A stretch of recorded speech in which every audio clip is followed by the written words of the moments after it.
GCOM is that these documents are not to be made public, but there are already copies at polling stations. That's fine, because let me tell you what happened. And let me go back from the history of this thing.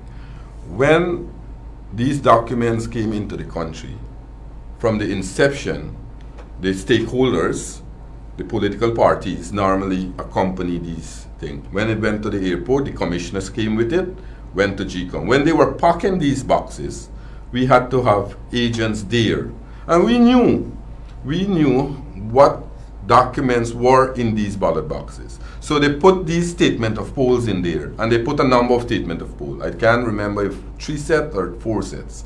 But as I said, as you rightly said, that when it is completed, the presiding officer signs it, the agent signs on it, and then it's given to the agents. It's sent, the same copies are sent to the RO and the chief election officer.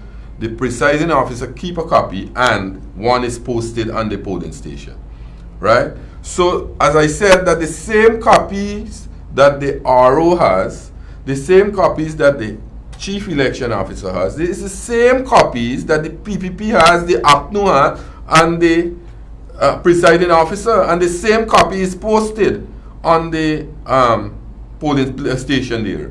So, I don't see what what this lawyer is saying that this document should be made public. The document is already public. The document is already public, and GCOM must, because let me go back to this, as you're rightly saying this. When it suits certain people to do things, they do it to suit themselves. I was just looking at the footage. In 2015, no less a person than Mr. Granger, Mr. Harman, Mr. Trotman went to GCOM. They had a meeting with the former chairman of GCOM, Mr. Dr. Suraj Bali, and when they came out of that meeting, they said that the Guyana Elections Commission will make to the public, or make available to the public, statement of polls. And that is now making the rounds on social media. And I think you should have a clip of that and share it with your viewers so they could see that they were demanding it. And at that meeting, they came out with a decision that GCOM will share the statement of poll with the media and with members of the public. And those statements of poll were made public in 2015. So it therefore begs to question, the PPP has made public, and I'll say this clearly, the PPP has made public the copies of statements of poll it received from GCOM. GCOM. It's a GCOM document. It's uploaded. It's online. Online. It's there for everyone to see. But we have seen the rejection and the attempts by both GCOM and the APNU AFC not to make public their copies of the statement of poll, including arguments from Mr. Harman that these statements of poll are locked somewhere in a box, waiting to go to court. What could be the difference now when you did it in 2015? Well, let me tell you, any political party worth their salt would know that on Tuesday after the election, who have won the elections. Because these statement of poll normally comes in during the night when your agent send it to the political parties, and the political party will do their own math, and they will come up with their figures. And they fully well knew that the PPP won the elections. Upton fully well knew that the PPP won the elections. That is why they went to that level, and they brought out this mysterious spreadsheet where Mr. Mingo came with some figures. And when you look at the numbers, that were announced by Mr. Mingo, they had more persons voted than what that were listed on those lists, those divisions. For example, if a list had, and right here on the East Bank, there's an area in the East Bank, a list had a number of lists, about 4 or 5 lists, had about 1,200 persons. When you tally the votes that were announced by Mr. Mingo, the list gone past 14 person extra. Now, never a 100% person that are listed on that list can vote, right? So right away there you see that there was some mischief in creating this spreadsheet and putting these figures together. Probably they didn't look at the figure rightly, and they came up and they were exposed, right? They were exposed. But the point is that, as you rightly said, that these statement of poll, there are some people out there who are buying the idea that these statement of poll are the PPP's document. It's not the PPP document. The statement of poll were given to us, given to our agent by the Guyana Elections Commission, the presiding officer that had control at that polling station. It is signed by the GCOM official there and the agents, even the APNU agents. The APNU agents signed on the statement of poll. And what I understand is that the statements of poll is not like, let's say 10 persons are in the polling station, that the presiding officer would write up 10 statements of poll. No, they're duplicates. Right. So whatever is written on one is printed on all. Printed. That brings me to the question now, that the reluctance of the APNU AFC and GCOM, the constant dodging of making the statements of poll public, when you said that in 2015 the coalition asked for that. Matter of fact, I think if you go to the GCOM website, sometimes you would see copies of those documents are uploaded on the website, where you can go and view and understand how people voted in each polling station. I want to ask you though, because we are in a situation now as a country where we are stuck for 3 weeks. For 3 weeks, we are stuck in a situation when people voted on the 2nd of March. They don't know the results of the elections. We are also in a situation where the international community, inclusive of the international observers from the OAS, from the EU, from CARICOM, from the Commonwealth, all of them recognize that there were issues with the tabulation, particularly with Region 4. And they have all said that the results are not a true reflection of the elections. How do we move forward from here? We have a situation where a candidate in the local government elections for the coalition has brought a court matter trying to prevent the recount. So first of all, at the end of a count or a verification, it's by law that the counting agent of a political party can request a recount. Our counting agent, who was Mr. Charles Ramson, he requested a recount in the first instance at the Ashmin building. It was refused by Mr. Mingo. Then after the same day at the GCOM head office, when he did another announcement there with mysterious numbers again, our agent requested a recount. He refused the agent. And not our agent alone, 8 other political parties requested recounts. The RO refused all those requests. And it now remains on the Guyana Elections Commission. And the Guyana Elections Commission has the power to give a recount, right? Because if you go into the laws of our country, especially in the Constitution, Article 162, 1B of the Constitution, it says that the Elections Commission can direct or shall direct a returning officer if they see impartiality, if they see that the person can do the job properly, but the final say is with the Guyana Elections Commission. I know for a fact that the chairperson, Justice Retired Claudette Singh, she has made it public that she has already communicated to the Chief Justice that she will grant a recount, that she said that.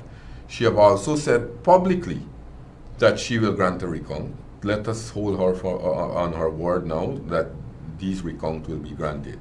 But as you rightly said, that we know by now, we knew by now that the opposition leader, Dr. Barajagdeo and Mr. Granger, they had an agreement with CARICOM to come and do a recount here, and then the candidate from APNU went and filed this injunction and stopped the recount. That team have already left Guyana, and they are putting all the efforts to block the recount because they fully well know what is in the box.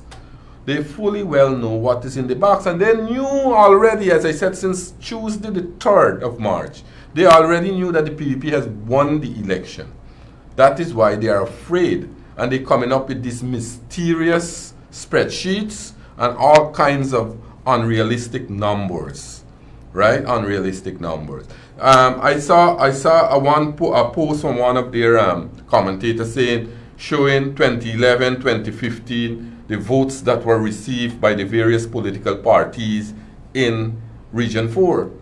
How that can be realistic these times? Because they are in government for the last 4.5 years. They have destroyed the economy. The country is running down. People are not getting jobs. There's no new investment coming in. They feel people will still support them. They feel people will still support them. The votes that they receive in 2011 and 2015, they are using that. They are using that to say, okay, we have that vote that we received in 2015, that should have increased now. Who would support this government with the policies that they have? They closed down 4 sugar estates, thousands of people on the breadline. You understand? That is why there are people of our country, they have voted on March 2nd, and they have voted them out of office. And they don't want to accept the reality. That's the point. That's the big point. I'm also seeing, Zulfi, the argument that during the house-to-house registration exercise, which was illegal and had to be truncated and so on, that a lot of APNU supporters, young APNU supporters, were registered. I don't know the yardstick that the coalition used to measure that. By the way, such a statement exposes their intention in the first place to have people registered. Maybe people who were not even qualified to be registered, but that's another issue. I want to bring you back to the point, because there seems to be, while Mr. Granger is saying publicly that he's disappointed that the recount didn't happen and so forth, I'm seeing a couple of arguments. One, a lot of people are misguided, arguing that the only way you can request this recount, you first have to allow the results to be declared, and then you request the recount via an elections petition. That's the first argument which I want you to respond to. And secondly, the whole issue of Yulita Moore's injunction, where Mr. Granger is somehow painting her as a private citizen who just exercising her right. Rightfully so, she's exercising her right. The point is, one of Mr. Granger's candidates is the lawyer representing her. But this young lady, Yulita Moore, she was a candidate for the APNU in the local government elections at Better Hope. She's a member of their party, I suspect. She, as a matter of fact, in our party, whenever the leadership take a position, we can discuss it internally and raise objection internally. But when you go out there, you have to carry the line, because as long as a majority decision, you carry out the line of the party. Now, this young lady here, probably, she's questioning the authority of Mr. Granger and going to file if Mr. Granger is honest enough to say that, look, my intention is to have a recount. But this young lady said, no, as leader of the party, I'm questioning your authority now. And I'm going to the court to get an injunction to stop you from making any agreement. But Mr. Granger is part and parcel of this. On the front, he wants to show good. He wants to be dishonest and man with honesty and integrity. But in his own doing, he don't want a recount of the votes. That is why Mr. Rysdale Ford, who is a lawyer and a candidate for the APNU, he's representing her. Then you have a battery of liars, and these liars, they will cost. Ms. Moore can have that funds to pay these liars. You have the former Attorney General from Trinidad and Tobago. He has to come into the country. You have to take care of his expenses. You have to pay his legal fees. You have other foreign liars also in the country. You have the other guy who was saying that the GCOM should not make their statement of poll public. Mr. Boston. Mr. Boston. Then you have Mr. Ford. So all these things are work of the PNC APNU, right? They don't want to recount. They know fully well that the PPP have won the elections. They don't want to go back to the boxes, and they want to declare illegal figures, and they want to remain in office illegally. But I am heartening to see the position not only of Guyanese, not only of people in Guyana, but across the world. The entire world have denounced the action of this government. Up to yesterday, I saw a statement came out from the U.S., the National right? Security the National Council. Security Council, and that has been shared by the United States President. And when we were coming here, I saw another statement came out from Bloomberg talking about Guyana, right? So the entire world is saying that, look, go back to the box and recount the vote, and whatever result you have here, we will live with it, right? And we are saying that. We as a party, we are saying, let's go back to the ballot box, let's count the votes, and let's, whatever the result is, everyone will be prepared to accept that. But these people are not, they don't want to go back and recount the vote. But if I know we have to wrap things up, but my final question to you before we wrap it up is, if I am saying that I won the elections, if I say that I won the lottery, am I not going to be excited to present that winning ticket? That's the point. And likewise, the coalition is claiming that it won the elections, but is refusing to produce prove their statement of polls. how it won the elections. Right. And they are now blocking GCOM from producing that statement of poll. So these people feel that, this is in the 1970s and 1980s when they used to rig election massively in this country. The world is looking at. We have people across the world, they are looking at Guyana, and I think that even if they try anything to go in there to swear in there, Mr. Granger will be illegal, the country will come down for a lot of sanctions, and I think that Guyana can't move forward. Guyana cannot move forward. So the rightful thing is to recount the votes.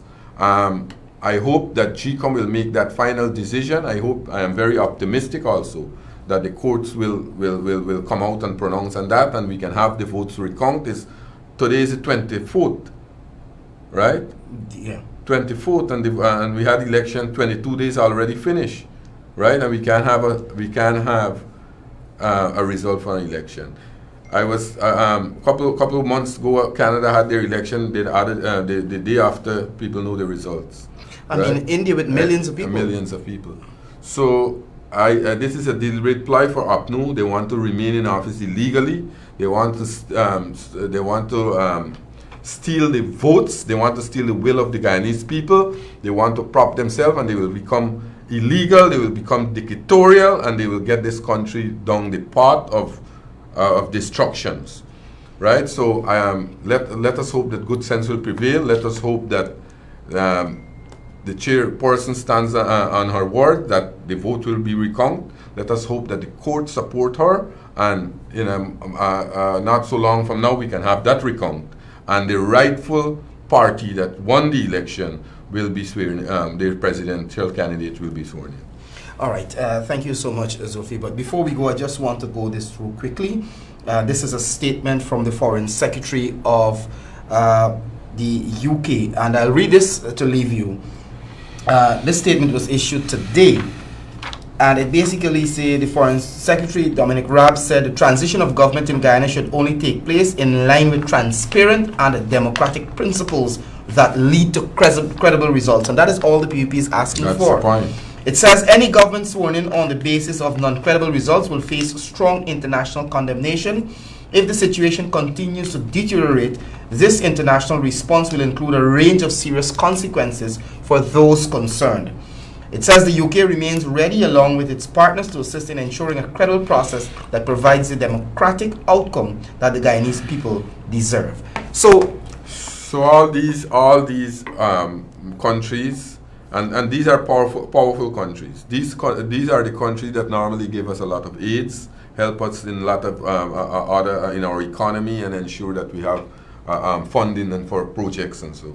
These countries are making those statements, and this government is going against those things, saying that they have won the election. As you rightly said, they like the guy who purchased the lottery ticket, wants to win the lottery but never purchase a ticket. But they now are saying that they won the lottery but they don't have the ticket to produce it. To produce. Right. Thank you very much, Thanks. Zulfi, for joining us. You have been listening to the Executive Secretary, the Chief Scrutineer, and of course the Chief Election Agent of the People's Progressive Party, Zulfikar Mustapha.